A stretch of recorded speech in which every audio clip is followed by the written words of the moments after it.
नमस्कार। ये आकाशवाणी शिमला है। अब आप राजकुमारी चंदेल से कोविड-19 पर विशेष समाचार सुनिए।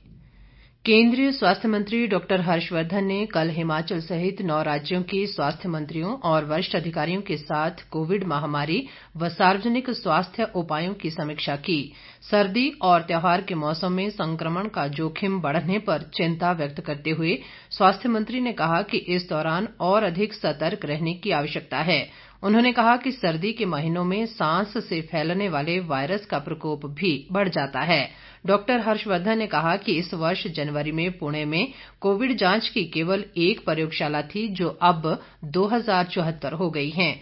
अब रोजाना 15 लाख जांच करने की क्षमता हासिल कर ली गई है। उन्होंने कहा कि भारत में कोविड से स्वस्थ होने की दर सबसे अधिक है। कोविड मृत्यु दर के मामले में भारत विश्व के उन देशों में शामिल है जहां मृत्यु दर सबसे कम है। स्वास्थ्य सचिव राजेश भूषण ने सभी राज्यों से कोविड को फैलने से रोकने के लिए 10 प्रमुख क्षेत्रों पर ध्यान देने का आग्रह किया।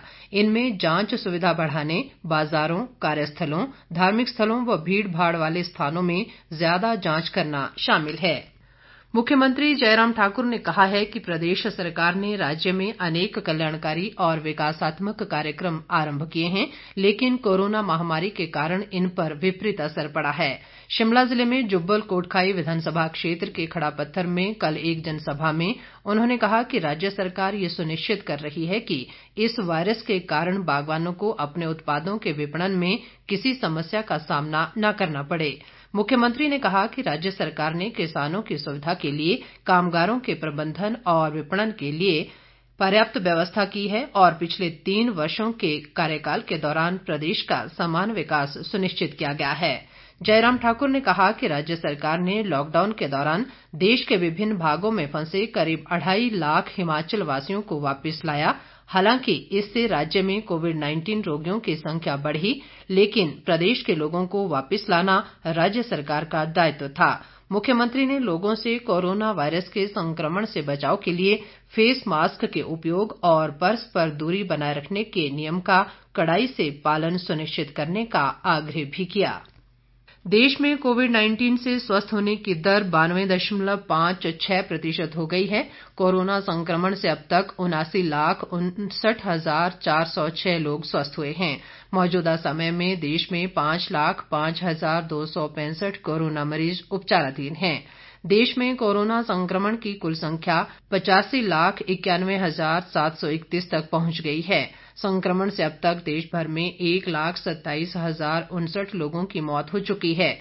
भारतीय आयुर्विज्ञान संस्थान ICMR के अनुसार देश भर में अब तक 11,96,15,857 लोगों की कोरोना जांच की जा चुकी है। पिछले 24 घंटों के दौरान 10,43,665 कोविड नमूनों की जांच की गई। इधर प्रदेश में कोरोना संक्रमण लगातार जानलेवा बना हुआ है। आज राज्य में 10 और लोगों की कोरोना से मौत हो गई। इनमें से सर्वाधिक 6 मौतें शिमला जिले में हुई हैं। इसके अलावा कुल्लू में 2 और किन्नौर व बिलासपुर में 1-1 कोरोना मरीजों की मौत हुई है।